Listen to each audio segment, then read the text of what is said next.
15 September, hari Minggu. Dan minggu ini merupakan minggu yang buat saya merupakan satu minggu kenangan, di mana 15 September tahun yang lalu ternyata itulah yang terakhir kalinya saya mengecup kening istri saya dan mengatakan happy birthday. Hari ini adalah tanggal atau hari kelahirannya. Ada begitu banyak kenangan yang dia tinggalkan buat saya dan saya percaya buat kita semua. Dan untuk itu dalam beberapa hari ini, ketika saya mulai mengingat sebentar lagi tanggal 15, saya mengubah sebuah lagu untuk mengingat semua pesan-pesannya. Di antaranya kita semuanya tahu bahwa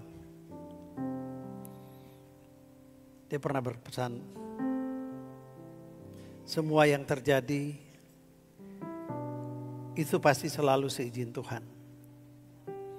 Gak perlu tanya-tanya kenapa, karena itu pasti yang terbaik. Dan kalaupun Tuhan izinkan kehilangan, selalu ada yang Dia sisakan dalam hidup ini. Itu sebabnya sekalipun kehilangan itu menyakitkan, yang Tuhan sisakan itu adalah kekuatan. Dan yang diminta dari kita hanya satu, sembahyang. Saya mau Anda saja.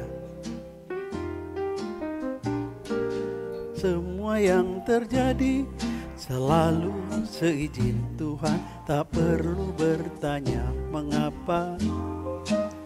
Sebab itu pasti yang terbaik. Kalau Tuhan izinkan kehilangan, selalu ada yang disisakan. Kehilangan memang menyakitkan, tapi yang tersisa itulah kekuatan.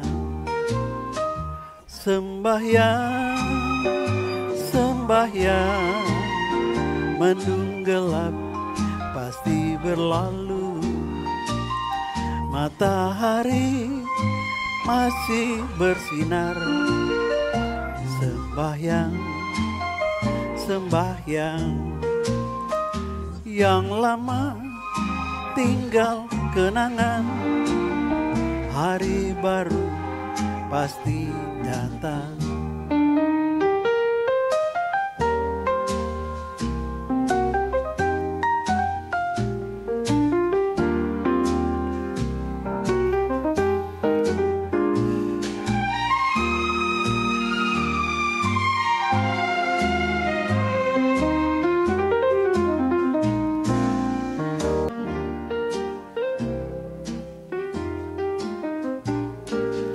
Waktu Dia izinkan ku ditinggal sendirian, ku tahu ada maksud Tuhan.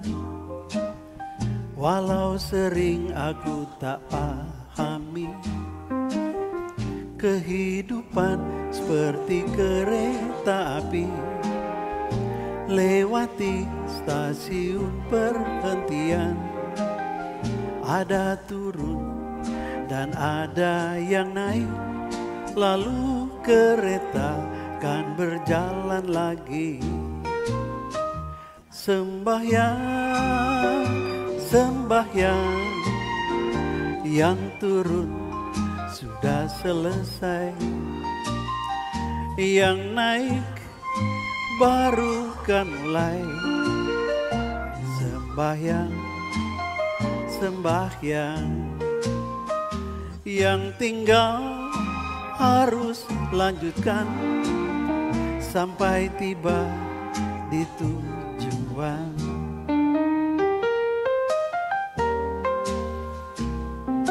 Lagu ini terinspirasi dari khotbah saya 2 minggu yang lalu kalau tidak salah di tempat ini. Oh, hidup ini adalah sebuah perjalanan. seperti di kereta api. Ada banyak stasiun. Sembahyang, sembahyang, malam gelap pasti berlalu. Fajar pagi pasti mereka. Sembahyang, sembahyang, kenangan, tinggal kenangan, tapi Yesus tak tinggalkan.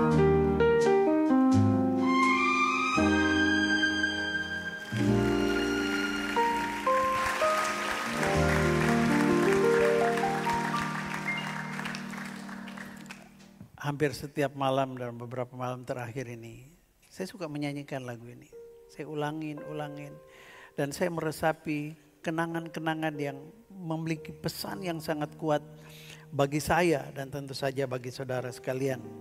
Dan itu sebabnya saudara, pagi hari ini saya mau nyampaikan lagi apa yang sebenarnya kita perlu belajar di dalam kehidupan ini. Kita berdoa. Tuhan Yesus ajar kami pagi hari ini untuk kami bisa menghargai kehidupan kami. Sama seperti Engkau begitu menghargai kehidupan kami. Supaya kami juga bisa membuat hidup kami benar-benar bermakna. Beberapa di antara saudara engkau sedang mengalami hal-hal yang sulit hari ini. Engkau merasa engkau tidak dihargai oleh orang lain. Engkau sedang merasa bahwa engkau sudah lakukan yang terbaik, tapi engkau tidak menerima penghargaan yang sepantasnya. Tapi Tuhan cuma mau bilang begini buat saudara hari ini. Siapapun boleh tidak menghargai engkau.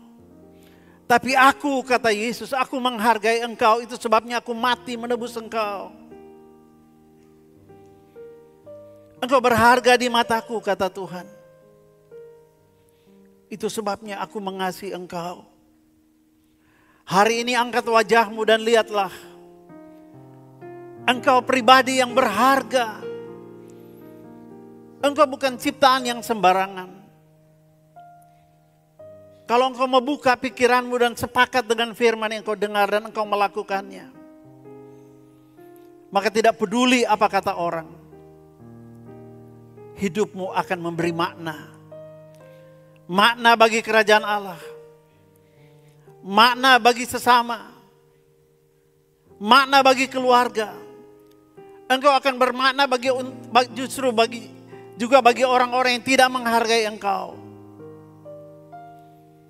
Maka Tuhan akan menghargai engkau lebih dan lebih lagi. Bapa, bicaralah kepada kami. Dalam nama Tuhan Yesus. Haleluya. Amin, amin. Saudara mau diberkati Tuhan? Berapa banyak yang siap diberkati Tuhan?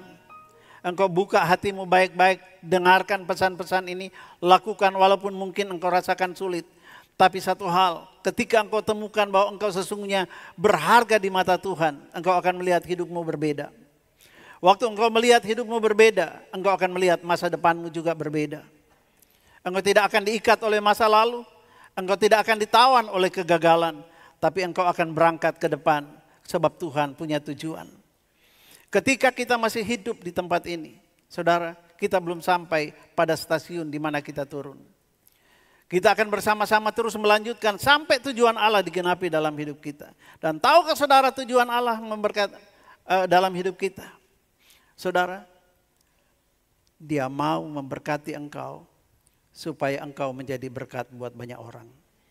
Itu salah satu tujuan Allah. Itu saudara dengar baik. Saudara, seringkali kita berpikir bahwa tujuan kita hidup, tujuan Tuhan memberikan kita hidup supaya kita masuk surga. Tidak. Masuk surga itu adalah bonus. Tapi tujuan Tuhan membuat kita hidup di muka bumi ini. Alkitab berkata supaya kita bisa menguasai bumi, have dominion. Kita bisa menguasai bumi, kita bisa berperan, kita bisa berdampak bagi bumi ini. Bagi sesama dan sebagainya. Tujuan Tuhan yang terutama adalah kita ada sampai saat ini, kita masih di gerbong ini. Kita belum sampai di stasiun karena kita masih bermakna di gerbong ini. Gerbong itu bicara tentang lingkungan, bicara tentang tempat di mana kita berada, bicara tentang keluarga, bicara tentang masyarakat. Kita ada di dalam gerbong ini. Karena Tuhan masih perlu mau pakai saudara dan saya. Itu sebabnya saudara yang kasih Tuhan. Hari ini kita akan belajar satu hal.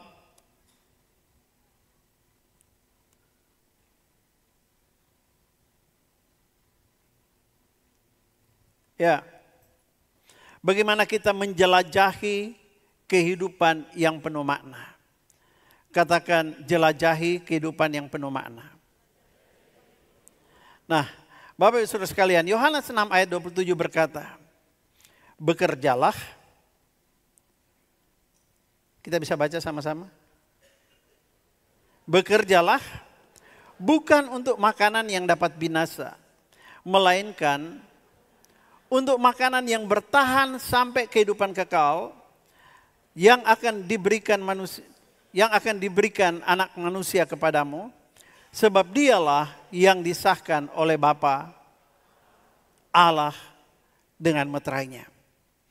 Saudara, dari ayat firman Tuhan ini kita lihat bahwa hidup ini diumpamakan dengan makanan. Dikatakan sama seperti makanan. Akan ada selalu banyak peluang dan kesempatan Tuhan berikan dalam hidup ini. Yang bisa kita lakukan untuk memperoleh makanan itu. Dan saudara, hanya kalau kita bisa menikmati makanan itu, maka kita akan melakukan dengan banyak pengorbanan yang besar sekalipun juga. Untuk mendapatkan makanan yang banyak. Saudara, kalau kita hanya berusaha sekedarnya, maka bukan hak kita untuk mendapatkan yang besar, mendapatkan yang banyak, mendapatkan yang lebih dari cukup. Tetapi kita hanya menanti hari-hari keberuntungan belaka. Saudara, kita diciptakan bukan untuk menantikan hari keberuntungan. Karena setiap hari ada keberuntungan buat kita. Katakan amin. Nah, Tuhan memberikan kepada kita banyak skenario dalam hidup ini. Bahkan skenario yang berlapis-lapis. Karena kita diberi keistimewaan untuk memilih skenario mana yang kita mau ambil. Saudara, di dalam hidup ini tidak bisa lepas dari makanan dan minuman. Kita bekerja untuk bisa makan, untuk bisa minum. Anda bayangkan kalau Anda tidak menyukai satu jenis makanan, yang ada hanya makanan itu saja. Maka engkau tidak akan punya gairah untuk melakukan effort yang lebih lagi untuk mendapatkan lebih. Tetapi coba kalau engkau begitu doyan mengingini ini, maka engkau bisa melakukan, engkau mau mengorbankan apa saja demi memperolehnya. Nah, sama dengan Tuhan, Tuhan sudah memberikan kepada kita segala sesuatu yang kita butuhkan, yang kita perlukan dalam hidup ini. Masalahnya, apakah kita punya gairah, kita punya keinginan untuk melakukan itu atau tidak?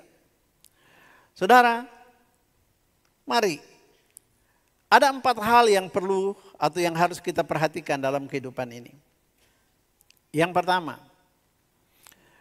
kita perlu sekali-sekali untuk melihat ke belakang. Tapi hati-hati ketika kita melihat ke belakang. Pastikan bahwa kita melihat ke belakang untuk melihat, belajar dari hal-hal pengalaman hidup kita supaya itu tidak terulang, yang buruk tidak terulang, yang sudah baik akan diperkembangkan. Kita perlu sekali-sekali melihat ke belakang, tetapi bukan untuk melihat kegagalan yang membuat engkau trauma untuk melangkah ke depan. Jangan hanya berhenti menoleh ke belakang selalu. Kita harus lebih banyak melihat ke depan. Tahukah saudara, kenapa mobil itu kaca spionnya lebih kecil daripada kaca depan? Kenapa?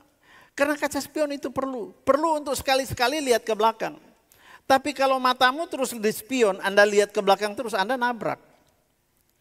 Kita perlu sekali-sekali lihat ke belakang tetapi kita harus lebih banyak ke depan. Dan kalau engkau memandang ke depan, pastikan bahwa yang engkau lihat ke depan bukan tantangan yang membuat engkau akhirnya tidak berani untuk melangkah ke depan.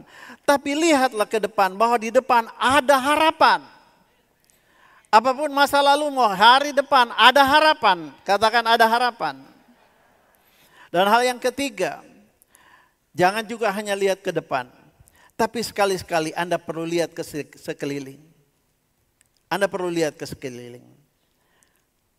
Tapi pastikan tujuannya supaya engkau tahu kenyataan yang sedang kau hadapi sekarang itu apa. Kalau Anda sedang berkendara, lalu Anda mau pergi ke satu daerah, satu tempat. Anda lihat ke depan terus. Anda pernah lihat ke kiri dan ke kanan. Anda nggak tahu sudah di mana nih. Yang dilihat cuma jalan, lampu merah. Jalan, lampu merah. Kita perlu lihat ke kiri, ke kanan. Supaya kita bisa tahu kenyataannya kita ini sudah di mana. Kita ada di zaman apa sekarang ini. Kondisi sekarang ini seperti apa. Nah saudara. Dan bukan hanya lihat ke sekeliling. Anda perlu juga lebih sering melihat ke dalam. Melihat ke dalam untuk apa? Bangkitkan imanmu dari dalam. Miliki keyakinan bahwa engkau sedang dalam perjalanan kehidupan. Bahwa Tuhan sudah memberikan kepadamu janji-janji di masa depan. Bangkitkan iman itu. Ketika imanmu bangkit, maka saudara pengalaman masa lalu akan memicu saudara untuk menjadi lebih baik. Masa depan itu akan men-trigger Anda untuk melakukan hal yang lebih baik lagi. Dan saudara, lihat ke sekeliling. Bahwa tempat di mana engkau ada, Tuhan punya rencana apa di sana. Dan bangkitkan dalam imanmu. Bahwa Tuhan yang ada di dalam saudara, Dia yang menyertai saudara. Saudara, kalau tidak, maka seringkali kita akan temukan ada banyak orang yang jadi tua dalam penyesalan. Kenapa? Pertama, ada orang-orang yang akan menyesali pekerjaan yang dia tidak lakukan. Sampai pada satu titik, iya ya, coba dulu aku lakukan ini. Aku tidak kayak begini. Seringkali saya menemukan orang-orang yang seperti itu, menyesali. Hanya karena dulu dia malas. Hanya karena dulu dia terlalu baper. Hanya karena dulu dia tersinggungan. Sehingga ada kesempatan-kesempatan Tuhan berikan kepada dia. Tapi dia tidak mau kerjakan itu. Why? Satu ketika kita akan menyesali itu. Saudara, kita akan menyesali menjadi orang yang menyesal karena perkataan-perkataan yang harus kita lakukan dan perkataan-perkataan yang tidak kita katakan. Saudara, ada pepatah berkata, karena mulut badan binasa. Ada orang-orang yang terjerumus dalam masalah yang besar. Kenapa? Karena perkataan. Begitu sudah terjerumus, ngapain aku kok ngomong itu ya? Aduh, kenapa aku ngomong itu? Sesal dahulu pendapatan, sesal kemudian tidak ada gunanya. Ada juga orang yang menyesali cinta yang tidak diungkapkan. Saudara, satu hari ada cerita. Ada dua anak muda. Itu ibarat pepatah berkata begini. Di sana gunung, di sini gunung. Di tengah-tengah kembang melati. Di sana bingung, di sini bingung. Sama-sama menahan hati.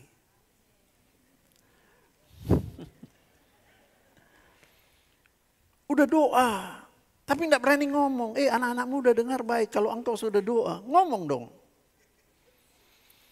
Yang sana tunggu-tunggu, kok dia tidak ngomong-ngomong ya, dia mulai curiga. Waduh, ini kok dia tidak suka sama aku. Padahal di sana udah doa jengking-jengking. Akhirnya disabet orang, nyesel loh. Tapi saudara, yang saya mau katakan di sini adalah hidup ini akan disesali kalau kita tidak tahu bagaimana kita memperhatikan 4 hal tadi.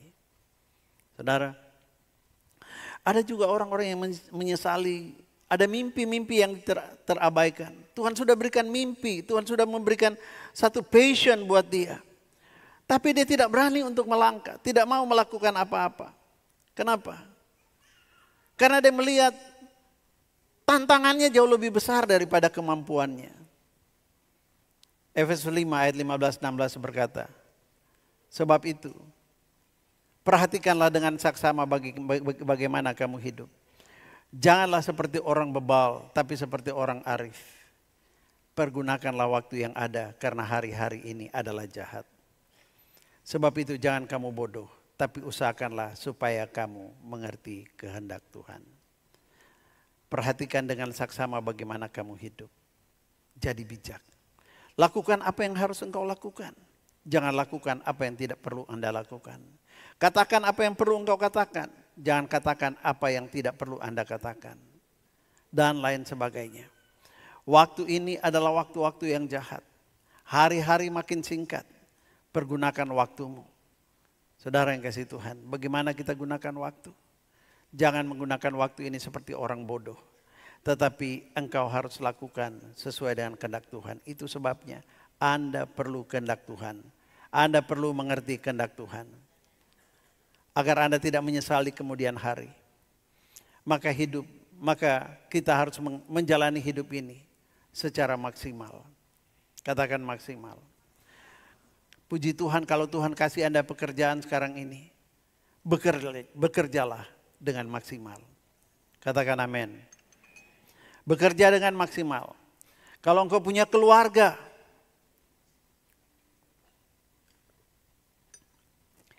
kasihilah keluargamu dengan maksimal. Tuhan mau kita maksimal di dalam segala hal. Saudara, berkaryalah bagi sesamamu juga secara maksimal. Saling membantu, maksimal. Kalau engkau mau Tuhan memberkati engkau secara maksimal, menggenapi janjinya secara maksimal, maka jalani hidup ini juga dengan maksimal. Pada intinya adalah kalau Anda sudah mengusahakan yang terbaik selama hidup ini, Anda tidak akan menyesal di kemudian hari. Anda tidak akan menyesal. Kenapa? Engkau sudah lakukan apa yang perlu engkau lakukan. Itu sebabnya Kolose 3:23 berkata, apapun juga yang kamu perbuat, perbuatlah dengan segenap, seperti untuk Tuhan dan bukan untuk manusia. Always do your best. Saudara, kalau engkau tidak melakukan yang terbaik, bagaimana engkau mau mengharapkan yang terbaik engkau terima dalam hidup ini? Saudara, jangan pernah berharap hanya menjadi orang sukses. Tapi berusahalah menjadi orang yang bermakna. Sebab hidupmu sangat berharga. Kalau di mata Tuhan berharga, apalagi di mata manusia. Cuman kadang-kadang manusia tidak mau melihat yang berharga. Mereka mencari kekuranganmu dan kemudian tidak menghargai engkau. No problem. Lakukan, always do your best. Maka Tuhan yang akan memunculkan bagaimana siapa engkau sesungguhnya. Bahwa engkau permata yang mulia. Engkau bukan barang rongsokan. Engkau berharga di mata Tuhan. Bahkan Tuhan bilang, engkau adalah biji mata Tuhan. Engkau sangat berharga. Jangan terpengaruh dengan orang-orang yang tidak menghargai engkau. Jangan terpengaruh dengan penghargaan dunia ini. Tapi lihat, kalau Allah menghargai engkau karena dia melihat bahwa engkau betul-betul berharga. Apa yang membuat Tuhan berkata kita itu berharga? Karena di dalam saudara ada potensi Allah. Ada kekuatan Allah dan ada rancangan Allah yang besar dalam hidup saudara. Makanya engkau berharga di mata Tuhan. Nah saudara, jangan hanya terus berusaha untuk menjadi orang sukses. Kesuksesan yang sejati adalah kalau hidupmu bermakna. Bermakna bagi Tuhan, bermakna bagi sesama, bermakna bagi keluarga, bermakna bagi diri sendiri. Amin. Nah mari saya mau ajak kita untuk melihat dan belajar dari sejarah anak-anak Tuhan yang mereka tadinya bukan siapa-siapa. Tetapi mereka menempatkan diri mereka yang kurang dihargai orang. Mereka menempatkan diri mereka menjadi orang-orang yang membawa makna bagi banyak orang. Saudara, saya mau bercerita tentang seorang bernama A.T. Stewart. Lahir tahun 23 dan kemudian satu lagi namanya John Wanamaker. Siapa A.T. Stewart ini. Saudara, A.T. Stewart ini adalah seorang yang hidupnya susah ya, pada zaman itu. Dan saudara, orang tuanya sudah meninggal dalam keadaan yang susah. Dan Stewart kemudian harus menghidupi dirinya sendiri. Dia berusaha untuk cari pekerjaan, kerja harian dengan gaji yang sangat minim. Ya, dia hanya dibayar $1,5 per minggu. Dia dibayar. Nah saudara, tapi satu hari dia berpikir bahwa $1,5 itu adalah sesuatu, itu adalah berkat Tuhan, itu sangat berharga. Buat orang lain tidak berharga, tapi buat dia terima $1,5 itu. Tuhan punya rencana memberikan dia $1,5. Lalu saudara, dia kumpul dan kemudian dengan modal seadanya, dia mulai coba berdagang. Dia pergi ke pasar, lalu dia beli jarum, dia beli benang, dia beli kancing. Ya. Hanya itu yang dia bisa beli dengan uang sedikit itu. Lalu dia jajakan ke tetangga-tetangganya. Dari rumah ke rumah dia keliling. Dia tawarkan, saudara. Enggak ada satu orang pun yang mau beli. Jadi dia gagal total. Saudara, waktu dia hitung-hitung dia sudah rugi 87 sen. 87 sen. Sen loh. 87 sen, tapi itu sesuatu yang besar sekali buat Stewart. Saudara, waktu dia mengalami kerugian seperti itu, dia berdoa. Lalu rohnya mulai bangkit. Aku diciptakan untuk berhasil, bukan untuk gagal. Bergumam dalam hatinya. Lalu dia berkata, depan cermin, dia bilang, "Hey, Stewart, kamu lihat. Kamu tidak bisa kehilangan uang seperti itu lagi. Di dalam kamu ada kuasa, ada iman, ada Immanuel yang menyertai kamu." Dia bicara pada dirinya sendiri depan cermin. Saudara, kemudian dia berdoa, "Tuhan, berikan aku hikmat. Apa yang harus aku lakukan dengan uang saya yang tinggal 62 sen." Tinggal 62 sen. Lalu Tuhan memberikan dia hikmat. Pergi ke tetangga-tetanggamu, lalu tanya sama mereka. Mereka ada kebutuhan apa yang bisa dia bantu untuk menyediakan. Saudara, lalu mulailah orang, "Oh ya, saya butuh ini, belum sempat ke pasar." Oke, boleh nggak saya belanjakan? Saudara, dan dengan senang hati, orang kemudian titip dia belanja. Dari situlah awal mulanya yang kita kenal bisnis just tip. Pernah dengar just tip? Dari sini sebenarnya. Tidak ada orang yang melirik bisnis seperti itu, tapi dia lakukan. Nah saudara, dan kemudian ternyata bisnis itu tuh berkembang dengan begitu cepat. Saudara, lambat laun usahanya menjadi semakin besar dan akhirnya dia mendirikan sebuah toko yang menyediakan kebutuhan rumah tangga, kebutuhan rumah tangga. Nah saudara, dan dia terus berkembang. Dan dia dirikan toko yang akhirnya kalau saudara di situ ada gedung besar. Setelah beberapa tahun dia sukses begitu besar. Ini bangunan di tahun abad ke-18.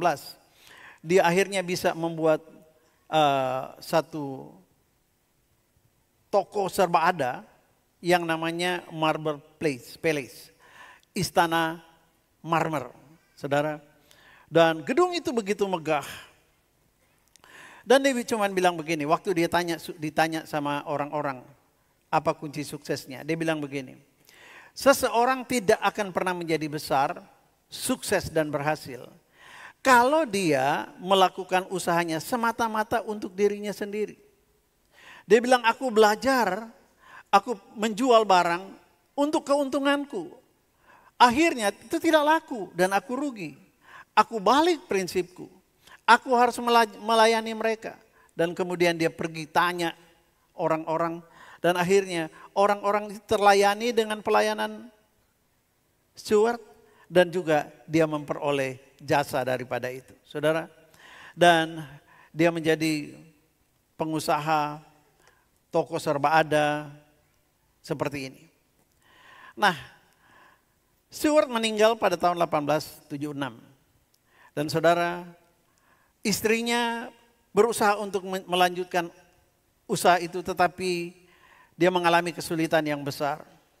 Salah satu properti mereka yang ada di kota lain, gedung yang besar juga itu tiba-tiba hangus terbakar. Dan tidak di cover asuransi, dan akhirnya mereka merugi. Dan akhirnya semua aset mereka itu dijual. Dan pembelinya adalah seorang bernama John Wanamaker. Siapa John Wanamaker ini? Saudara, John Wanamaker ini lahir tahun 1832 dan dia baru meninggal tahun 1922. Nah saudara, seorang John Wanamaker ini, dia adalah seorang yang sangat cinta Tuhan, seorang pedagang yang berhasil, tapi seorang juga yang punya pengaruh yang sangat kuat di dunia perpolitikan. Saudara, dan John Wanamaker ini karena suksesnya dia melahirkan banyak sekali yang dipakai prinsip-prinsip usahanya yang dipakai oleh ilmu marketing. Kita sekarang kenal ilmu marketing, banyak diambil dari konsep-konsep John Wanamaker ini. Nah, mari kita lihat sebelumnya siapa dia.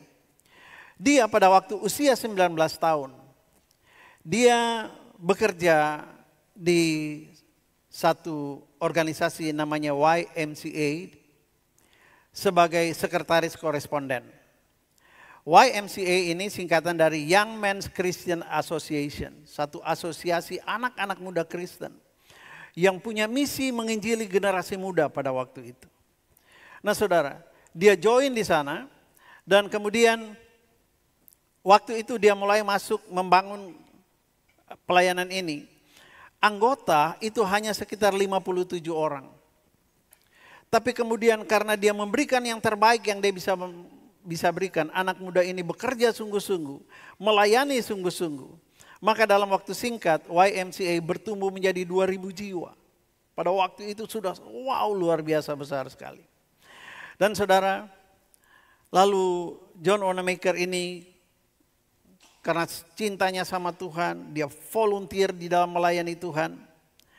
Satu saat saudara dia juga kemudian pada tahun sebelum 1861 ya. Dia kemudian melakukan usaha. Dia mulai berdagang. Karena di YMCA dia itu mendedikasikan hidupnya dan dia bekerja, dia diberkati, dia jadi berkat dan sebagainya. Dan Tuhan terus membuka jalan dan akhirnya John Wanamaker ini dia mulai satu usaha, juga usaha perdagangan. Nah, dia buka toko serba ada juga. Kalau Anda lihat di gambar di atas itu, yang sebelah sana, seorang anak muda, itu pertama kali dia buka toko warung serba ada yang dia namakan Oak Hall. Nah saudara, karena dia cinta Tuhan, maka Tuhan memberikan dia perkenanan. Dia mendapatkan tempat untuk usahanya itu persis di samping kantor George Washington, Presiden Amerika. Dia dapat tempat di situ dan di sana dia mulai berusaha. Sehingga dia mendapatkan kesempatan untuk menyediakan semua kebutuhan-kebutuhan rumah tangga kepresidenan. Dan saudara, toko ini kemudian berkembang terus dan akhirnya pada tahun 19 berapa itu, dia sudah mengembang kemana-mana dan dia sudah bisa menghasilkan sekitar 1 tahun, kalau kurs sekarang itu bisa sekitar 50 triliun, dia menjadi orang konglomerat yang besar. Nah, pada waktu toko daripada Stewart ini mau dijual, dia sudah menjadi seorang pengusaha yang berhasil. Sehingga dia mampu untuk membeli. Nah, pelajaran apa yang kita mesti tangkap dari cerita ini? Saudara dengar baik-baik. John Wanamaker juga seorang yang Kristen yang sangat taat. Dia punya prinsip. Prinsipnya begini. Karena semua orang sama di hadapan Tuhan, maka semua orang juga harus diperlakukan sama, baik di dalam hal pelayanan maupun di dalam hal harga. Di tokonya itu seringkali datang petinggi-petinggi negeri. Karena terletak di sebelah kantor kepresidenan. Nah saudara, tetapi dia kemudian mengambil tekad, dia melayani ketika presiden masuk atau ketika orang biasa masuk, dia tetap memberikan pelayanan yang maksimal. Saudara, sehingga dia dikenal, tokonya dikenal sebagai waktu itu istana konsumsi, disebut demikian. Kenapa? Karena orang siapapun yang datang di sana, mereka merasa bahwa mereka itu dilayani. Ada salah satu quotes dari John, dia bilang begini, kalau ada seseorang yang masuk di toko ini dan saya ada di situ, saya katakan kepada karyawan saya, siapapun yang masuk, lupakan saya, layani dia karena dia adalah raja. Bukankah sekarang ada prinsip bahwa pelanggan itu adalah raja? Itu muncul dari orang-orang seperti ini. Dia bilang seseorang hanya bisa menjadi besar kalau dia mau melayani dan memberikan yang terbaik kepada orang lain. Karena itu marilah kita rubah sikap dan cara pandang kita, orientasi kita dan fokus kita ketika kita bekerja. Berikan yang terbaik, maka engkau akan menerima yang terbaik. Katakan amin. Ketika engkau sudah melakukan yang terbaik dan orang melakukan yang tidak baik kepada saudara, lihatlah itu sebagai sebuah ujian. Tapi kalau Anda mengalami perbuatan tidak baik, karena engkau juga melakukan hal yang tidak baik, maka engkau sedang melakukan tabur tuai. Engkau tuai apa yang engkau tabur. Kalau engkau lakukan yang jahat, engkau pasti akan terima yang jahat. Tetapi kalau engkau sudah lakukan yang baik, lalu orang lakukan kepada saudara yang buruk, saudara tidak usah gusar. Tuhan, aku sudah lakukan yang baik, aku sudah nabur segini, begini. Kenapa orang memperlakukan seperti ini? Jangan. Hidup ini adalah sebuah perjalanan. Ada kalanya kita harus menghadapi ujian.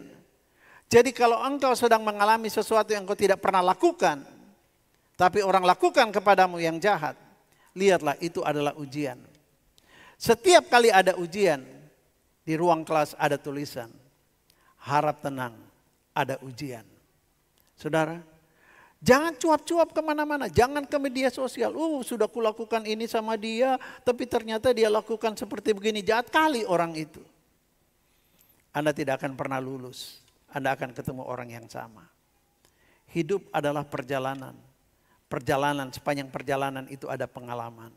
Ada saatnya engkau lihat ke belakang untuk melihat, belajar dari pengalaman.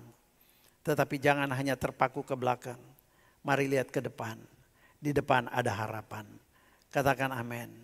Lihatlah sekeliling, karena sekelilingmu itu ada peluang di sana.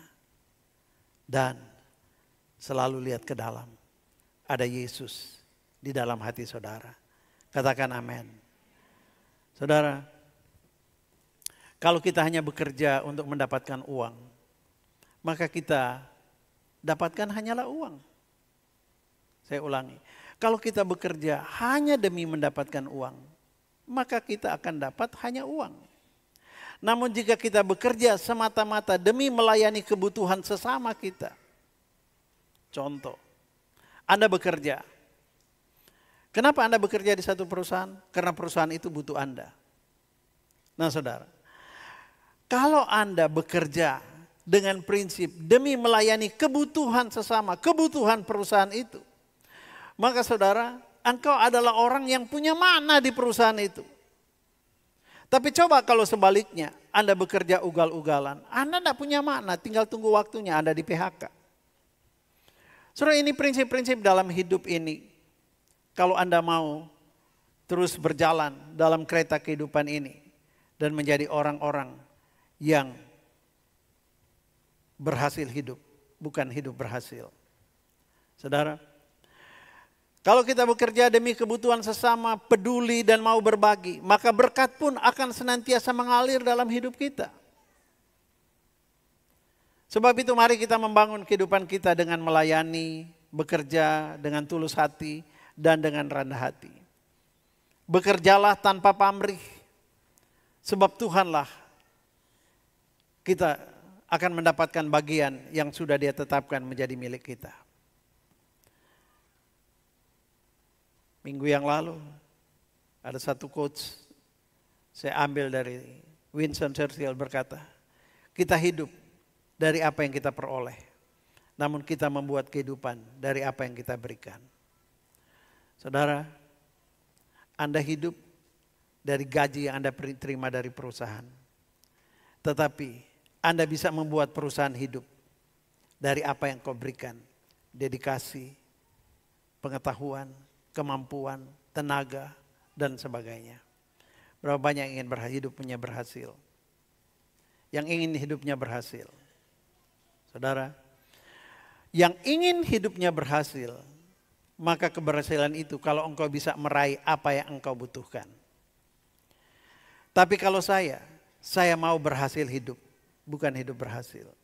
Berhasil hidup itu kalau engkau bisa meraih semua rancangan Tuhan itu digenapi dalam hidupmu.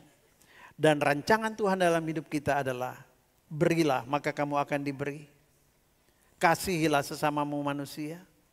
Jangan kamu lebih mementingkan diri sendiri tetapi kepentingan orang lain juga. Itu semua prinsip yang diajarkan dalam Alkitab. Kalau engkau lakukan itu, engkau berhasil hidup. Hidup sesuai dengan rencana Tuhan.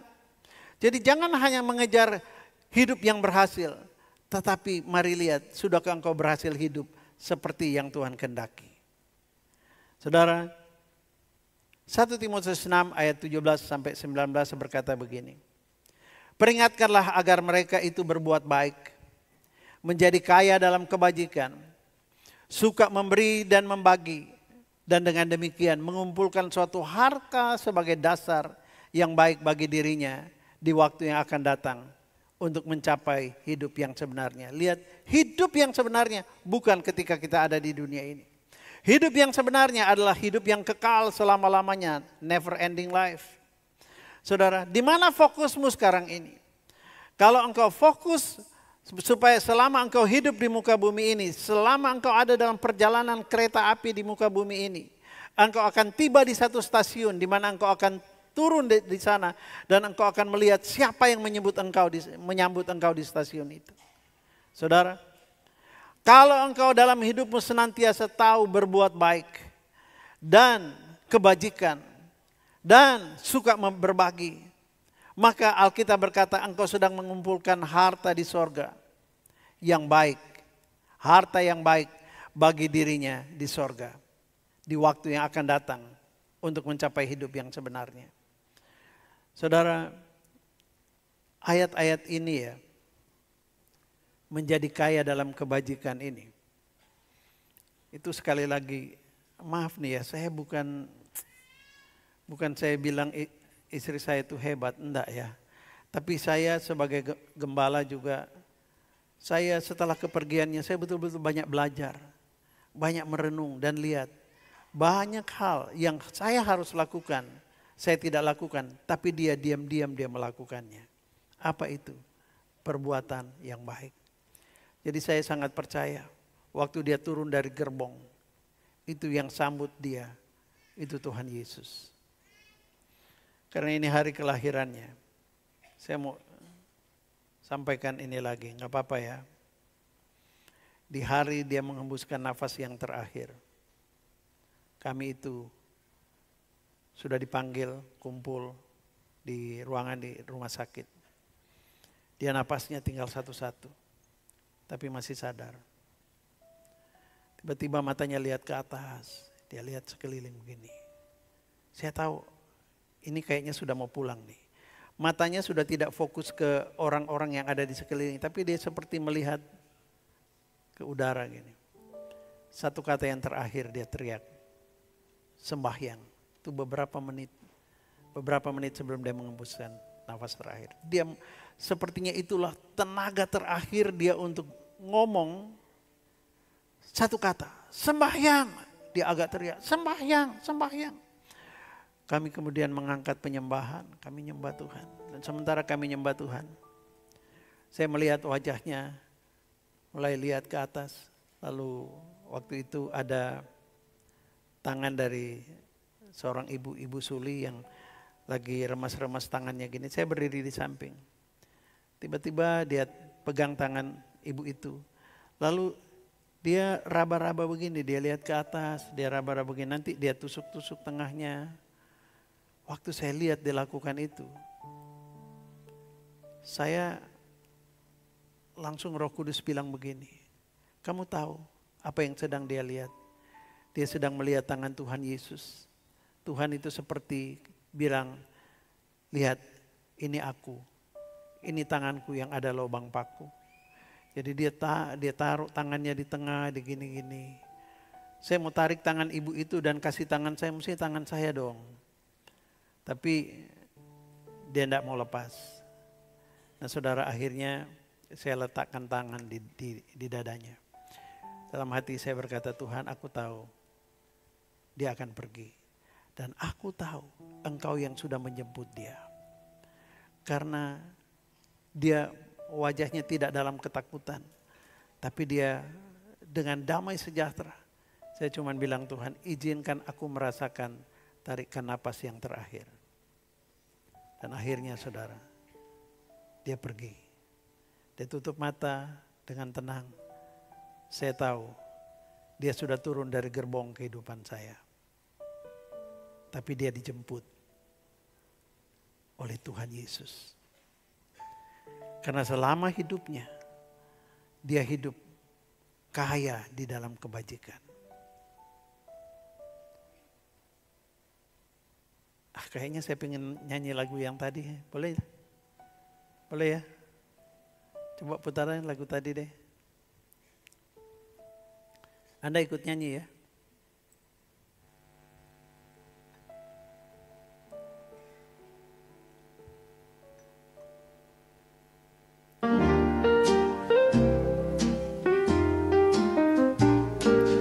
Semua yang terjadi selalu seizin Tuhan, tak perlu bertanya mengapa. Sebab itu pasti yang terbaik. Kalau Tuhan izinkan kehilangan, selalu ada yang disisakan.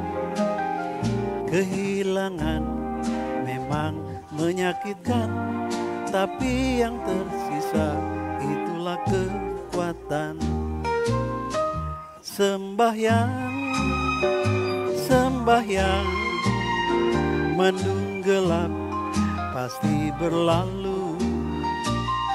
Matahari masih bersinar. Sembahyang, sembahyang, yang lama tinggal kenangan. Hari baru selalu datang.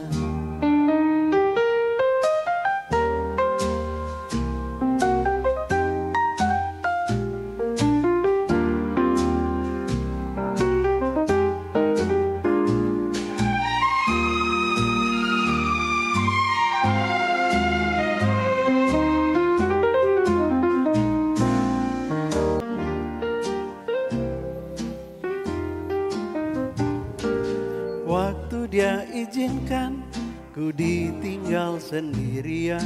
Ku tahu ada maksud Tuhan, walau sering aku tak pahami. Kehidupan seperti kereta api, lewati stasiun perhentian. Ada turun dan ada yang naik, lalu kereta kan berjalan lagi. Sembahyang, sembahyang, yang turun sudah berakhir. Yang naik baru mulai. Sembahyang, sembahyang, yang tinggal harus lanjutkan sampai tiba di tujuan. That is life. Ada yang naik, ada yang turun. Tetapi selama kita masih ada di gerbong kehidupan ini, pastikan engkau hidup bermakna.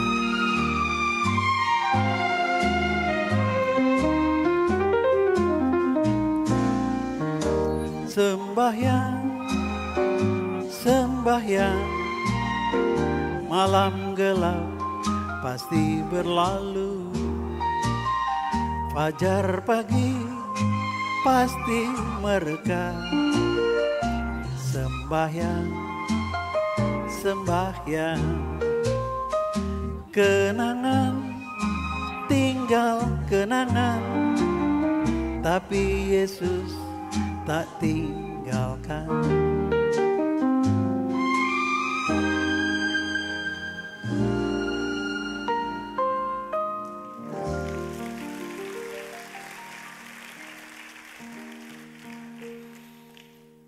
Semua orang berawal dan berakhir dalam keadaan yang sama. Ayub 1 ayat 2 berkata, dengan telanjang aku keluar dari kandungan ibuku, dengan telanjang juga aku akan kembali ke dalamnya. Tuhan yang memberi, Tuhan yang mengambil, terpujilah nama Tuhan. Alkitab berkata, dalam kesemuanya itu Ayub tidak berbuat dosa dan tidak menuduh Allah berbuat yang kurang patut. Saudara, semua berawal dan berakhir dalam keadaan yang sama. Perbedaannya adalah bagaimana setiap orang mengisi kehidupannya di antara awal dan akhir tersebut. Ada banyak orang lupa.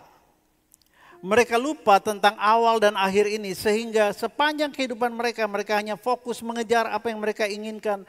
Hanya fokus mengejar dan mengumpulkan harta benda semata-mata. Saudara, Alkitab berkata dengan jelas, menjadi kaya adalah tujuan kehidupan yang baik, enggak salah. Tetapi setelah menjadi kaya, selain menjadi kaya dalam harta benda, jadilah kaya dalam berbagai kebajikan, perbuatan baik. Saudara, karena yang kaya itu hanya untuk kehidupan sementara di bumi, tapi perbuatan baik adalah tabungan untuk masuk di sorga.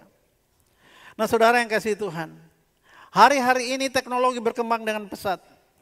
Semua serba instan. Anda bisa cek saldo rekening saudara, tidak perlu ke bank. Anda cukup dengan handphone saudara, Anda bisa cek saldo saudara. Instan akan muncul. Tetapi saudara, belum ada satupun teknologi yang mampu mengecek saldo usia Anda di HP. Saudara, tidak ada yang bisa menghitung berapa saldo usia. Saudara yang kasih Tuhan, sehingga dengan demikian ada banyak orang yang mereka pikir saldonya masih banyak, saldo umurnya masih banyak, lalu mereka hidup semaunya sendiri. Anda tidak tahu, mungkin tinggal 1 stasiun lagi engkau akan turun.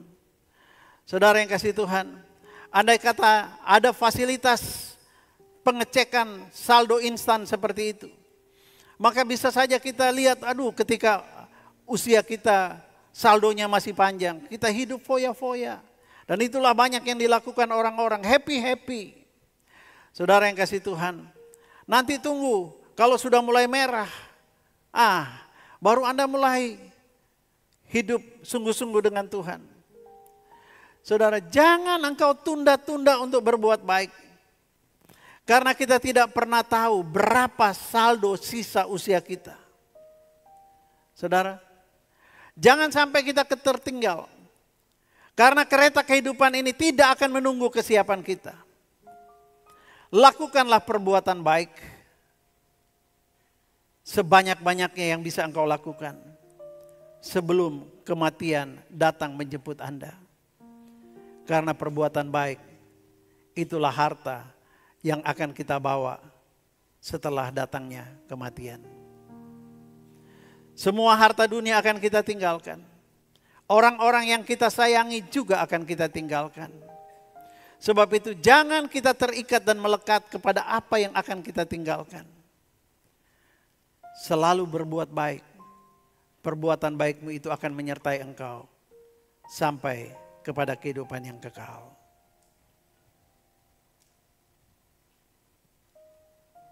Hidup adalah sebuah perjalanan. Pastikan sepanjang perjalanan ini engkau berhasil hidup sesuai dengan kehendak Tuhan. Untuk memberkati saudara, membalikkan keadaanmu yang sulit menjadi keadaan yang lebih mudah. Itu bukan hal besar untuk Tuhan. Tetapi Tuhan mau, mari Jangan kita hanya sibuk meminta, Tuhan tolong aku, tolong aku. Anda tidak pernah mau menjadi jawaban. Ada banyak orang yang juga lagi berdoa, Tuhan kirimlah seseorang untuk menolong aku. Yesus akan segera datang kembali. Dia akan jemput kita semuanya. Dan ingat, di takhta pengadilan Tuhan, Matius 25 berkata, dia akan memisahkan antara domba dan kambing. Yang kambing masuk neraka, yang domba masuk surga. Syaratnya cuma satu. Dia tidak tanya berapa banyak harta yang kau punya. Berapa sukses hidupmu. Tapi dia cuma tanya apa yang kau perbuat untuk saudara-saudaraku yang hina dan miskin ini. Anda baca ayat itu. Mereka yang telanjang, mereka yang kelaparan, mereka yang ada dalam penjara, mereka yang sakit dan lain sebagainya. Tuhan bilang, kalau apa yang kamu lakukan terhadap mereka, engkau sudah lakukan untuk aku. Jadilah orang yang hidupnya bermakna bagi orang lain. Kita berdoa. Tuhan, hamba-Mu berdoa Tuhan. Untuk setiap umat-Mu yang hari ini mendengarkan firman Tuhan. Engkau berbicara kepada mereka lebih lagi Tuhan Yesus. Bahwa hidup ini singkat. Hidup ini misteri. Kami tidak tahu kapan kami akan turun. Kami tidak tahu kapan hidup ini akan berakhir. Tolong kami Tuhan supaya kami bukan hanya melihat ke belakang. Bukan hanya melihat ke sekeliling. Tapi kami melihat juga ke depan. Bahwa di depan ada rencana Tuhan. Bahwa di depan ada stasiun-stasiun. Dan buat kami juga untuk melihat ke sekeliling. Untuk melihat orang-orang di mana membutuhkan kami. Membutuhkan kami memberi dampak, memberi makna buat mereka. Supaya kami hidup dengan bijaksana. Bukan seperti orang bebal. Tetapi seperti orang arif. Kami akan menggunakan waktu-waktu kami Tuhan. Sesuai dengan kehendak Tuhan. Meteraikan kiranya firman-Mu ini. Dalam hati setiap umat-Mu. Terima kasih Tuhan Yesus. Di dalam nama-Mu kami berdoa. Amin.